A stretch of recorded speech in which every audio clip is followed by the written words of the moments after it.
कहानी की शुरुआत केली और सोफी नाम की दो खूबसूरत लड़कियों को दिखाने से होती है जो कि एंटीलाव की पहाड़ियों पर क्लाइंबिंग करने के लिए आई थी। साथ ही साथ वो अपने व्लॉग को भी शूट कर रही थी। तभी उन्हें बाहर किसी गाड़ी के आने की आवाज सुनाई देती है। दरअसल बाहर चार लड़के थे जो अपनी छुट्टियों को एंजॉय करने के लिए यहाँ पर आए थे। उन्हें देख कर के सोफी कहती है कि लगता है इस वीकेंड पर बहुत ज्यादा मजा आएगा। थोड़ी देर बाद इनके दरवाजे पर एक लड़का आता है जिसका नाम जोश था। वो चारों लड़के शाम को पार्टी करने वाले थे, इसलिए वो पार्टी में सोफी और केली को भी इनवाइट करता है, पर केली मना कर देती है। हालांकि सोफी का मन था कि वो उस पार्टी को अटेंड करे, इसलिए जोश के जाने के बाद वो केली को मना लेती है। फिर रात को सोफी और केली उन चारों लड़कों के साथ बैठकर के ड्रिंक कर रही थी। तब सोफी उनसे पूछती है कि वो अपने वीकेंड को कैसे स्पेंड करने वाले हैं। तभी जेक नाम का लड़का कहता है कि हम एंटीलाव की पहाड़ियों पर पैदल चलने वाले हैं। ये सुनकर के सोफी उसका मजाक उड़ाती है और कहती है कि ये काम तो मेरी 10 साल की भांजी भी कर सकती है, लेकिन असली मजा तो क्लाइंबिंग करके पहाड़ को चढ़ने में है। दरअसल सोफी और केली 10,000 फीट ऊंची एंटीलाव की पहाड़ी पर क्लाइंबिंग करने वाली थी, लेकिन उनकी बातों से जोश को बुरा लग जाता है। दरअसल उसे लग रहा था कि लड़कियां उन्हें नामर्द समझ रही है। दरअसल जोश एक बहुत ही ज्यादा अमीर बिजनेसमैन का लड़का था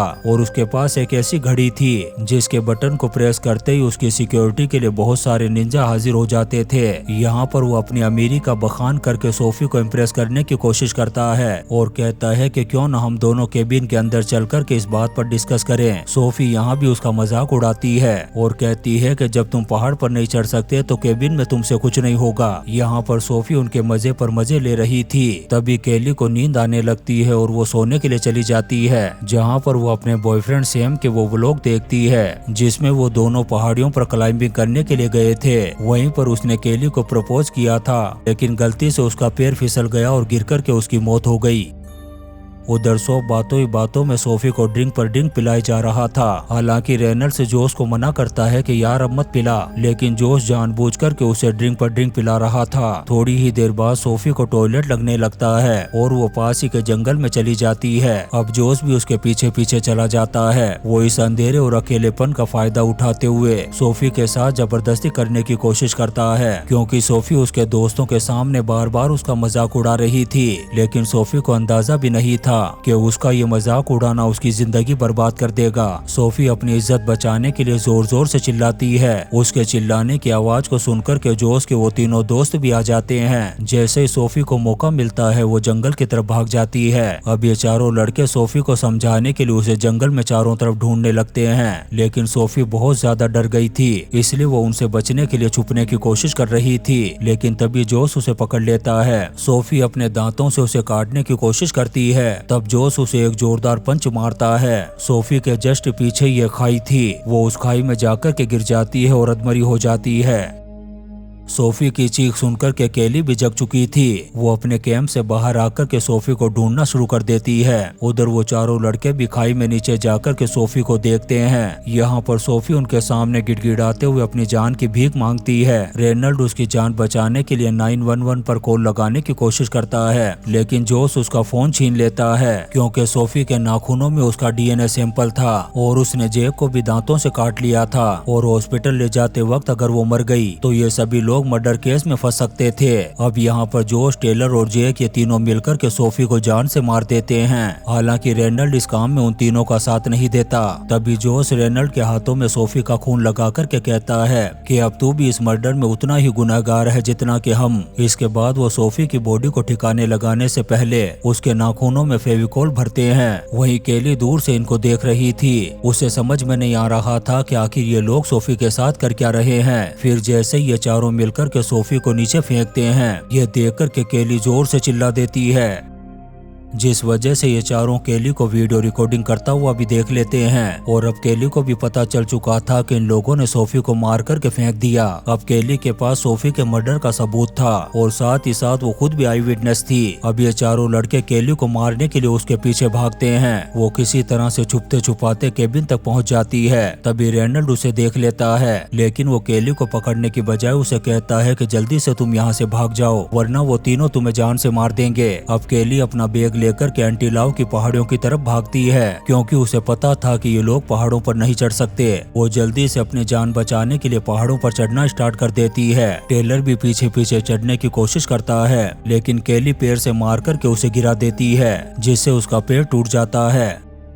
तभी जोश चिल्ला करके कहता है कि तुम कितना भी ऊपर चली जाओ, आज तुम हमारे हाथों से जिंदा नहीं बचोगी। इसके बाद वो केबिन से पेन किलर ला करके टेलर को देते हैं और रस्सियां लेकर के निकल जाते हैं केली को पकड़ने के लिए। उधर केली काफी ऊपर चढ़ने के बाद एक जगह आराम करने के लिए रुक जाती है। तब तक ये लोग भी नीचे आ चुके थे। तभी जेक को केली का फोन मिलता है, जो कि ऊपर चढ़ते वक्त गिर गया था। ये लोग इसका इस्तेमाल पुलिस को गुमराह करने के लिए करते हैं। यहाँ पर जोश केली के फोन से अपने फोन पर प्यार भरे मैसेज करता है, ताकि अगर बाय चांस इस मर्डर की इंक्वायरी हुई तो पुलिस को लगेगा कि केली जोश से प्यार करती है और इनके बीच में अनबन नहीं हुई थी और पहाड़ से गिरने से उसकी मौत हुई थी। अब ये लोग पीछे के रास्ते से पहाड़ी पर चढ़ने वाले थे। तभी जोश को याद आता है कि उसका ग्लव्स तो केबिन में ही रह गया, इसलिए वो लेने के लिए चला जाता है। उसके जाते ही रेनल्ड्स कहता है कि हमें ये घटना पुलिस को बता देनी चाहिए, क्योंकि हम तीनों की तो कोई भी गलती नहीं है, सिर्फ जोश इसका जिम्मेदार है। क्योंकि जब हम 10वीं क्लास में पढ़ रहे थे तब भी उसने एक लड़के का मर्डर कर दिया था। जेक कहता है कि चाहे कुछ भी हो, अगर पुलिस आई तो हम तीनों भी फंस जाएंगे, क्योंकि मेरे हाथों पर भी सोफी के काटने के निशान हैं। उधर केली भी धीरे धीरे करके ऊपर की तरफ चढ़ती जा रही थी।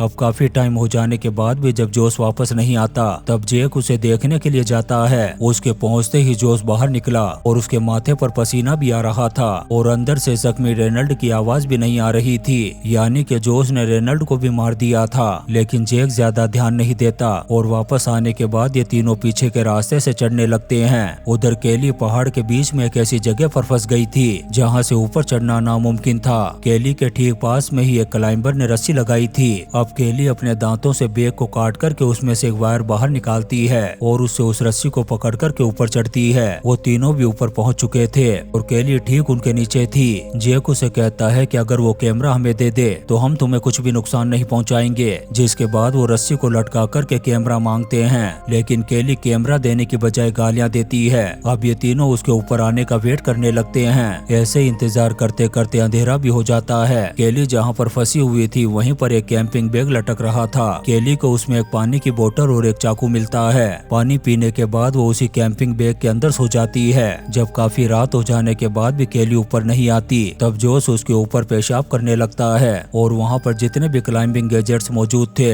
वो एक बैग में भर करके केली के ऊपर हमला करता है, जिससे वो नीचे लटक जाती है। जेग उसे लटका हुआ देख करके रस्सी को काट देता है, पर वो गिरते गिरते पहाड़ को पकड़ लेती है। थोड़ी देर बाद वो सोने की कोशिश करती है। फिर जब वो गहरी नींद में थी तभी जेक रस्सी से लटक कर उसका कैमरा छीनने की कोशिश करता है। केली के पास भी चाकू था, वो उससे वार करके उसे जख्मी कर देती है। ऐसे ही छीना झपटी में वो जोश के पैर को पकड़ करके लटक जाती है और उसके नीचे वो बैग था जिसमें कैमरा था। जेक अपने साथियों से कहता है कि रस्सी ऊपर खींचो, केली मुझ पर लटकी हुई है। जब वो ऊपर खींचते हैं केली बैग को टेन पर फेंक देती है। ये लोग ऊपर खींच करके उसे पकड़ते, इससे पहले ही केली भी टेन पर जंप कर देती है। उधर जेक का काफी खून बह रहा था। टेलर कहता है कि अगर हम इसे हॉस्पिटल नहीं ले गए तो इसकी मौत हो जाएगी, और वैसे भी अब वो लड़की ना तो नीचे जा सकती है और ना ही ऊपर आ सकती है। तब जोश भी उसकी बात मान लेता है। तब जोश कहता है कि मैं अपनी वाइफ को कॉल करके अभी मदद बुला लेता हूँ। ये सुनकर के जेक भी शॉक्ड हो जाता है, क्योंकि उसकी वाइफ तो 6 महीने पहले ही मर गई थी। जब जोश गहरी नींद में होता है तब जेक नेथन को बताता है कि मेरी आंखों के सामने ही उसने अपनी वाइफ को मार दिया था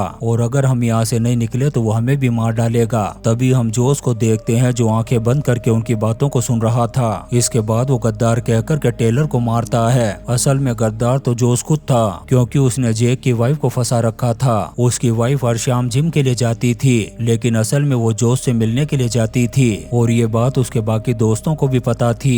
ये सुनकर के जेक भी अंदर से टूट जाता है और उधर केली भी उस जगह पर बैठकर के इनकी बातों को सुन रही थी। तभी जोश केली को $1 मिलियन का लालच देता है कि प्लीज ये कैमरा मुझे दे दो, लेकिन वो कोई भी जवाब नहीं देती। थोड़ी देर बाद जेक जब पेशाब करने के लिए किनारे पर आता है तब जोश उस पर वार करके उसे गिरा देता है नीचे। जब टेलर की आंख खुलती है तो उसे जेक कहीं भी नजर नहीं आता। तब जोश कहता है कि वो नीचे रेनल्ड्स को देखने के लिए गया है। इसके बाद टेलर टेलर जाता है केली से कैमरा लेने के लिए और कहता है कि ये कैमरा मुझे दे दो, जैक मदद बुलाने के लिए गया है। तब केली कहती है कि उसका पैर तो जख्मी था, कैसे जा सकता है। असल में जोश ने उसे धक्का देकर के नीचे गिरा दिया, लेकिन वो केली की बातों पर यकीन नहीं करता और कैमरा लेकर के ऊपर आ जाता है। लेकिन केली ने कैमरे से मेमोरी पहले निकाल ली थी। तभी उसे जैक के फोन की रिंग सुनाई देती है। इससे वो समझ जाता है कि केली सच बोल रही थी। अब ये दोनों यहाँ पर लड़ने लगते हैं। तब जोश टेलर का भी काम तमाम कर देता है। फिर वो खुद नीचे जाता है केली से मेमोरी लेने के लिए। तब केली उसे कहती है कि मैंने मेमोरी उस होल में छुपा दी है। अब जोश उस मेमोरी को निकालने के लिए जैसे ही उस होल में हाथ डालता है, अंदर एक सांप बैठा हुआ था जो उसे काट लेता है। दरअसल केली जब चाकू लेने के लिए गई थी तभी उसने उस होल में उस सांप को देख लिया था। अब यहाँ पर जोश भी नीचे गिर कर के मर जाता है। अब केली भी अपने बॉयफ्रेंड को याद करती है जिससे उसमें हिम्मत आ जाती है। फिर वो जैसे तैसे करके आंटी लाओ की इस पहाड़ी की चोटी पर पहुंच जाती है, जिससे उसकी जान और इज्जत दोनों बच गई थी। और इसी सीन के साथ ये शानदार मूवी द लीज खत्म हो जाती है। दोस्तों, हम आपके लिए ऐसी ही इंटरेस्टिंग मूवीज एक्सप्लेन करते रहेंगे, तो आप चैनल को सब्सक्राइब जरूर करें और लाइक और कमेंट्स भी करें। Thank you.